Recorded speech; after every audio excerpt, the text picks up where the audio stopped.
民众会觉得说，我明明就是很久的咳嗽啊，应该是梅将军吧？不是久咳不愈就是梅将军吗？不是行走的肺炎就是梅将军？错，梅将军根本没有大流行，不要再叫你的医师开梅将军的药给你了。大部分人得梅将军的时候都可以自己好。如果这时候我们大量的去用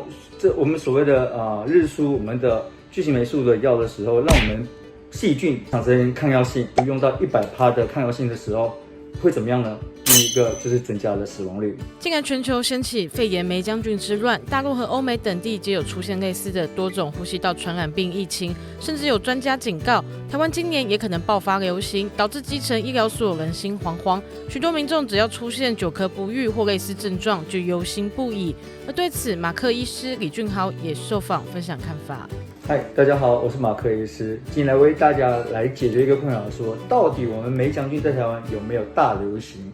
答案是没有。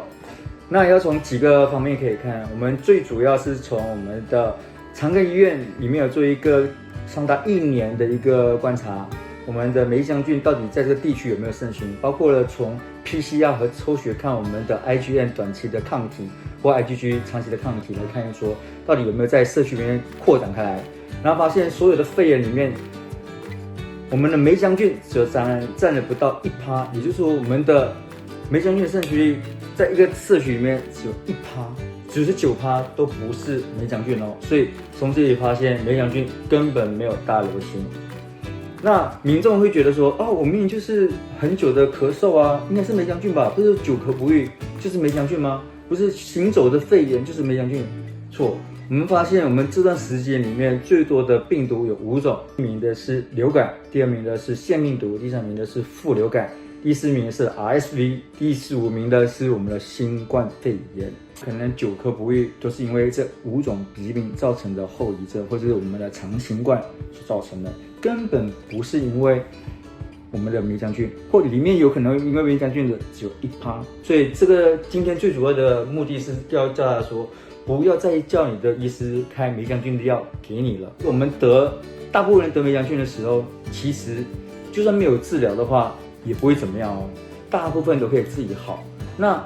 有多少的人会变成肺炎呢？大概1/10，重症的可能不到1%。这重症的人所需要的就是我们的日舒，就是巨型霉素。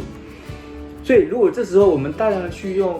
我们所谓的日舒我们的巨型霉素的药的时候，让我们细菌产生抗药性，那重症病人可能需要用的药的时候就没有药可医了。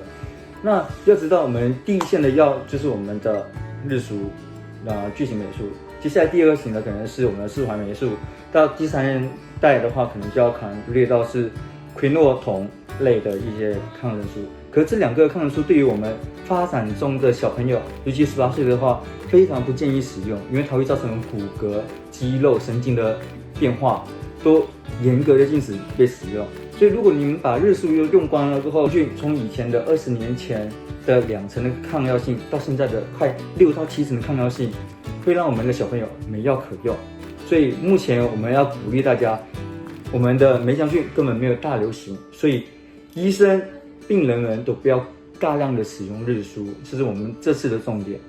第2个，我们也可以从病人自己开始，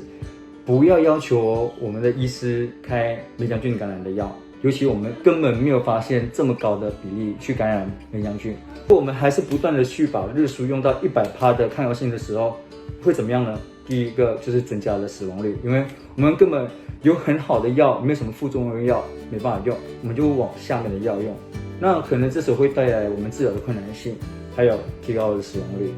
因为接下来的第2、第3线的药会引起我们的骨骼，甚至我们的小朋友的骨骼生长，甚至神经疾病都有可能。所以当我们有一个这么好用、没有副作用的药的时候，请好好把握它，不要滥用它，好吗？